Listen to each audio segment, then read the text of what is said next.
Okay.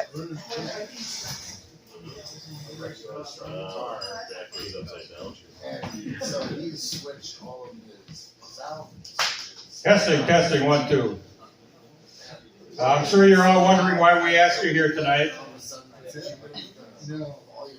Show of hands, who's wondering? There's one.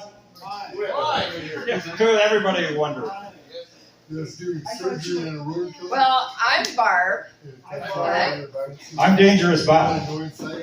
So we're doing a little routine to prepare, as Bob said, for the Amherst Variety Show. Big time stuff. So, okay, Bob, do you think it's obvious to other people that we're a married couple? Yes. Barb, I think it's painfully obvious. Painful? Painful? What hurts? Nah, nothing hurts. Feels good to be married. I'm glad we're married. I think everybody should be married at least once in their life. Carol, Gordon, you guys are married? No. See, this is what I like. People can pretend to be married. Well, And it works. well, you know, earlier this month, we celebrated a big milestone anniversary. 50? We did. Oh, come on. 50? He said 15. Oh, okay, 50. Don't mention the number of years because it kind of freaks me out. Well, how else are we supposed to share how long we've been together? For some reason, I feel more comfortable thinking about how many presidents we've been through. Really? Well, okay, how many? I don't know, a whole shitload. But what's weird is that I like to recall our love life based on who was in office at the time. Our love life and presidents. That's weird, scary, but all right, let's go. What do you got? Hey, we were rambunctious during Reagan. We had the Clinton conception. Hey, that's right. Our kids were born in the early 90s. I probably shouldn't mention Bush, but we had the drama of Obama.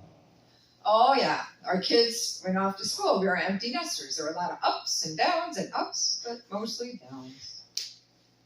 Luckily, that was followed immediately by the triumph of Trump. Yep, it had nothing to do with politics. You discovered the little blue pill. The little blue pill made my America great again, too. Oh, that's one of us. But hey, what do you say now? Now it's easy. We're biding our time. Thanks, Joel. Well, that's pretty clever that you came up with all that by yourself, but I like to think of our love life like as a board game. You would make a board game out of our love life. Sure. What would you call the board game of our love life? What about Trivial Pursuit? Really? In that case, my board game would be called Monotony. Okay, so now I'm going to drop the years. Going back to the anniversary, we've been married 35 years. 35 years, ladies and gentlemen. Yes. Not 50, sorry. 35. There's people that can't stand to be around me for 35 minutes, much less 35 years. I don't know what's wrong with her, but let's give her another big hand for putting up with this for 35 years. Well, thank you. That's amazing. And so, Bob, I hope that you can recall at least some of the few gifts you got me over those many years, but especially the first one. Our first year wedding anniversary gift. Yep. Oh yeah, that one was super thoughtful. Really, Bob? You got me my own set of luggage, but it was packed. It's still packed and it's still in the closet, by the way. Well, what about this year? I asked for an anniversary ring. And I got you one. You boiled me up a ring of bologna. And it was delicious. Get this. I prepared this romantic ring of bologna feast, and we're sitting around the campfire, and this one here, and she's on her like third or fourth glass of wine. Oh yeah, I remember, and I'm staring into the beautiful flames, and I whisper, I love you so much.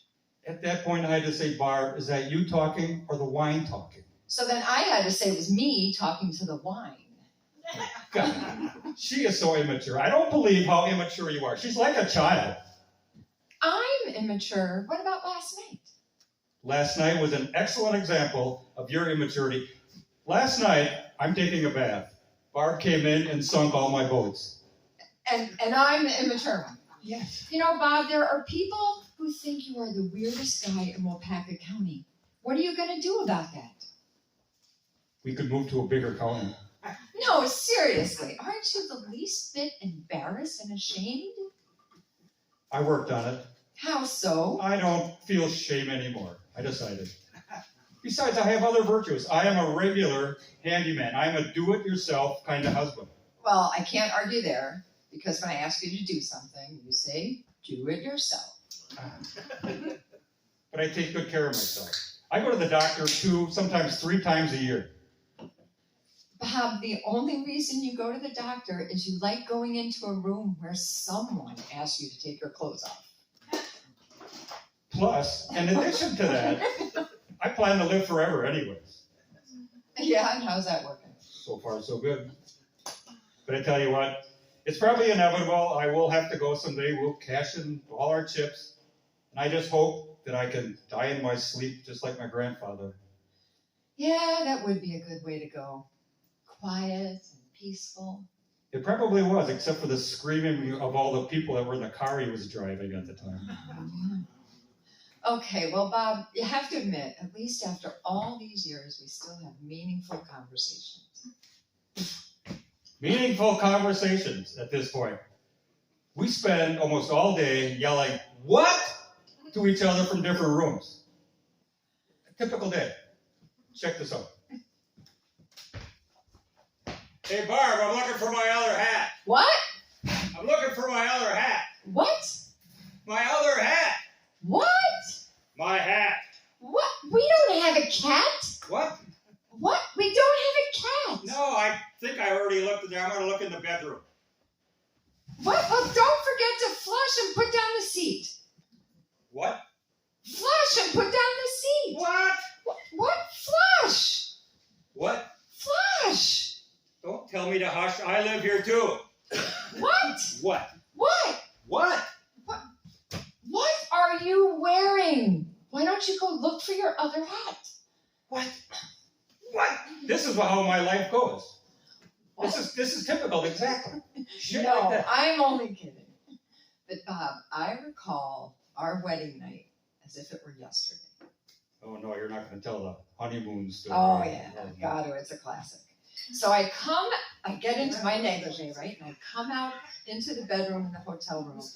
And there Bob is, laying on the bed, his smile on his face, his hair slicked back. He's got the silk robe. He looked so sexy and masculine. I almost hated to wake him up. But then I shoved him and said, honey, it's your wife. And he sprung up in bed and yelled, hide me, hide me. This is a typical reaction for a guy. No. We're hardwired for that kind of stuff. No, it doesn't. But you know, despite that, you are and always will be the one for me. And you will always be more than one girl for me. What? More than one girl for me? I've seen pictures of her when she was 2. What? I've seen pictures of you when you were 2. What? I think this is enough. No, I'm going to keep saying this till somebody laughs. I saw pictures of her when she was 2. To what? Okay. You see, I told She you. was 2 girls. One was a lesbian. This is the reason we're. But you know, Bob, I really was thinking it's probably good that we got married before the Nixon administration. Is this a tricky dick joke?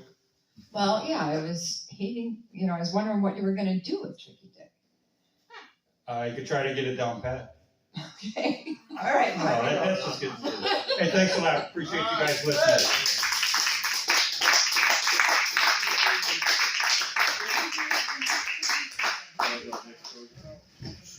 Bring it upside down strand. No.